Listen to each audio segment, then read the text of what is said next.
അർജുനായി നാടൊരുമിക്കുന്നു. Pathanamthitta മലയാലപ്പുഴയിൽ 2ാം class വിദ്യാർത്ഥി അർജുന്റെ ചികിത്സയ്ക്കായി ഡിവൈഎഫ്ഐയുടെ നേതൃത്വത്തിൽ ധനശേഖരണം ആരംഭിച്ചു. വിവിധതരം ചലഞ്ചുകൾ സംഘടിപ്പിച്ചാണ് ഡിവൈഎഫ്ഐ ചികിത്സാ സഹായനിധിയിലേക്ക് പണം കണ്ടെത്തുന്നത്.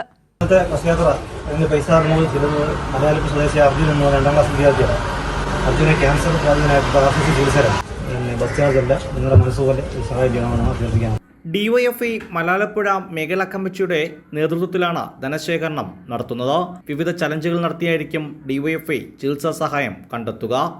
കുടുംബമായതുകൊണ്ട് അവർക്ക് ചികിത്സയ്ക്ക് വേണ്ടിയുള്ള പൈസ കണ്ടെത്തുന്നതിൽ ബുദ്ധിമുട്ടുണ്ട്. ഈ ഡിവൈഎഫ്ഐ ഇന്ന് തുടങ്ങുന്ന ഒരു ക്യാമ്പയിനാണ് ബസ് സർവീസ്, സൗജന്യ ബസ് യാത്ര. ഇന്ന് കിട്ടുന്ന ഈ ബസ് കിട്ടുന്ന വേതനം മൊത്തം കുട്ടിയുടെ ചികിത്സയ്ക്ക് വേണ്ടി നൽകാനാണ് ഡിവൈഎഫ്ഐ ഉദ്ദേശിച്ചിരിക്കുന്നത്. ഇത് കൂടാതെ തന്നെ വൈകുന്നേരം തട്ടുകട, അതിനുശേഷം മീൻ കച്ചവടം, കൊല്ലത്തുനിന്ന് മീൻ എടുത്തുകൊണ്ട് വന്ന് മീൻ കച്ചവടം, അങ്ങനെ ആ കിട്ടുന്ന തുകകൾ മൊത്തം കുട്ടിയുടെ ചികിത്സയ്ക്ക് വേണ്ടി കണ്ടെത്താനാണ് ഡിവൈഎഫ്ഐ ഉദ്ദേശിക്കുന്നത്. സ്വകാര്യ ബസ്സിലെ യാത്രക്കാരും സഹകരിച്ചു. ഇതൊരു നല്ല പ്രവൃത്തി തന്നെ.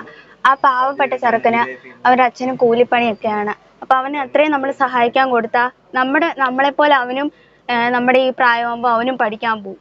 എല്ലാവരും കൊടുക്കണം. കുരുന്നു മനസ്സിന്റെ പുഞ്ചിരി മാഴാതിരിക്കാൻ തങ്ങളെ കൊണ്ടാവുന്നത് ചെയ്യാനാണ് ഡിവൈഎഫ്ഐയുടെ തീരുമാനം. പ്രേക്ഷകർക്കും സ്ക്രീനിൽ കാണുന്ന അർജുനന്റെ പിതാവിന്റെ ബാങ്ക് അക്കൗണ്ട് നമ്പറിലേക്ക് പണം അയക്കാവുന്നതാണ്. കൈരളി ന്യൂസ്, പത്തനംതിട്ട.